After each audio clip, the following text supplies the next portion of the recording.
With that, our Leah McNeil continues our team coverage this morning with the very latest on what she's found out. Leah.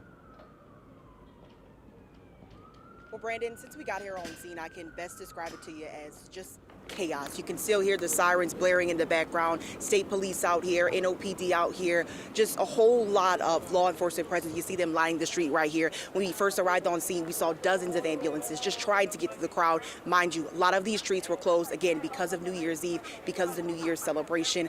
Dozens and dozens of NOPD officers, law enforcement, you see them stretched down the street. So I really just got in the crowd, started speaking to, of course, the witnesses. I found one woman who says that she was mere feet away from where this car initially ran into the crowd. She said it was by the grace of God that she was not hit or none of her friends were injured by this. But obviously very, very shaken up to have seen this car kind of plow into the crowd. Also says she saw, of course, once that car did run into the crowd, multiple officers did pull out their weapons. She says she saw officers start shooting at the car, of course, trying to get the person to stop. Again, we're still waiting on more information from NOPD about what exactly happened here, what exactly caused this incident. Nonetheless, you see a massive overwhelming response from NOPD, and rightfully so, because we are dealing with a number of casualties here, which is definitely during a time where a lot of people were out celebrating. So it's just absolutely heartbreaking to, walk up and down these streets and hear from people who are out here just trying to have a good time, trying to celebrate, and their lives are forever changed, completely changed by this incident. So again, we are dealing with a number of fatalities after a car rammed into a crowd out here on Bourbon Street. We are again still waiting to hear from Superintendent Ann Kirkpatrick for more information about what exactly happened here. But again, nonetheless, people are shaken up.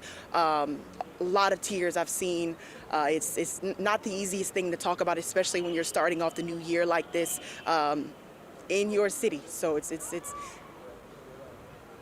very hard.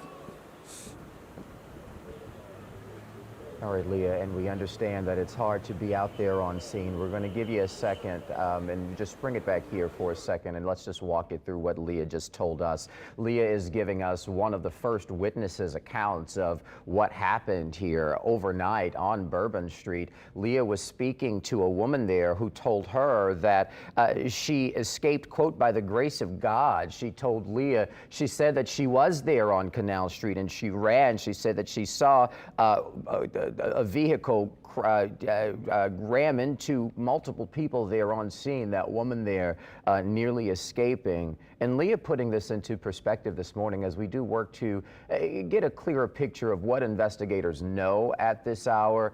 This happened as you've got thousands of people potentially in the area. Sugar Bowl is tonight on New Year's Day. Last night, New Year's Eve, you had people in town in the French Quarter in Jackson Square for a night of celebration, only to cap off that revelry, to cap off that hello to 2025 with a tragedy that cuts so deep as this. A live picture right now, courtesy of one of our cameras atop Canal Street, a bird's eye view of this investigation. Again, this is at the foot of Canal Street, pointing north, lake-bound. Most of the investigation, the shot freezing up just a little bit, seems to be zeroed in on the river-bound side of traffic. That's the southbound lane there, and that is where from the ground you saw Leah reporting a couple minutes ago. Leah, understandably, getting a little shaken up because our crews essentially just arrived on scene minutes ago, so they're working to give you the very latest, but they're also taking all of this in themselves. And when you think about the potential magnitude and scope of what investigators are saying, multiple fatalities here potentially, multiple people injured, as many as potentially 26, according to the investigator who briefed Winston minutes ago, potentially 10 people fatally hurt, potentially killed here, and questions about the nature of this incident. Was it intentional? Was it an accident?